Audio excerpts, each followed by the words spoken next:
Hey guys, J77 here. Before I get started, I'd like to tell you sorry about my voice. It's a little bit low. Just got over a big cold. Then the flu season's been very bad here for New Yorkers. So I do forgive me if I talk a little bit low or kind of hard to understand. But with that being said, let me get on to a major story here. Actually, the story, I'm kind of glad that the White House has basically squashed this before it got even further heat. This involving Piers Morgan. Now, if you don't know who he is, he's a journalist for CNN, and because of the recent his stance on gun control, a lot of people who's definitely those who are against any kind of law or regulation restricting what kind of guns are being sold or what kind of restrictions there is to get guns, have filed a petition to get them out of this country. So let me get this straight. You guys want to have all the guns in the world. You feel it's your God-given right, but when somebody speaks out against it, you want to throw them out and stomp on their freedom of speech. Um, that just doesn't add up. And I'm glad that the White House pretty much kicked this at the curb as quickly as possible. Now, according to the article, it had received well over 100,000 signatures. 25,000 were required. They got 100 of those, so they had to respond to it. They did respond to it. They even explained why they're not even considering this as a big, major issue.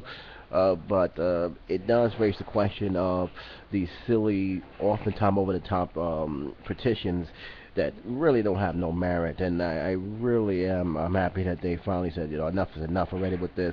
His opinion. You may not like his opinion, but it is his opinion. The same thing with anybody who makes videos or blogs or anything else. They are entitled to have an opinion. You may not like it, but that's the thing we have. And that's the glorious thing about it with freedom of speech. I don't think he said anything that was wrong. He said his piece along with a lot of celebrities and a lot of other journalists. There's also journalists who are pretty much against any kind of gun regulation. The important thing is that I think we should take out of this is we need to have a serious debate. Whether you're against gun control or not against it, we need to have a serious debate and what can we come up to prevent these heinous acts from happening again. The ones that are being reported on television, on the ones that not even being reported on television. There's been an incident that happened, a YouTube star who was a gun collector who was shot and killed. And there's even debate of, well, what happened if he had the guns? How come he didn't use it? To the point is that people saying that guns don't guarantee your safety. So these are some of the stuff that we need to bring up. Shutting people up because they have an opinion is not going to solve that. And I think this is a perfect example of people jumping the gun because they feel that the government is out to get them. Look, I have my own views of the guns. I don't want to see guns banned completely. People have the right to defend their own homes. People have the right to defend themselves. But there's a fine cry with a gun that is aimed to protect itself for hunting, for a gun that's aimed to kill multiple people almost at the same time.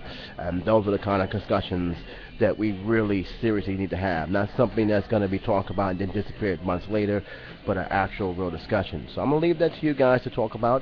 I'll leave a link below. You guys can talk about it from there. But until then, this is J77 saying take care, be safe, talk to you soon.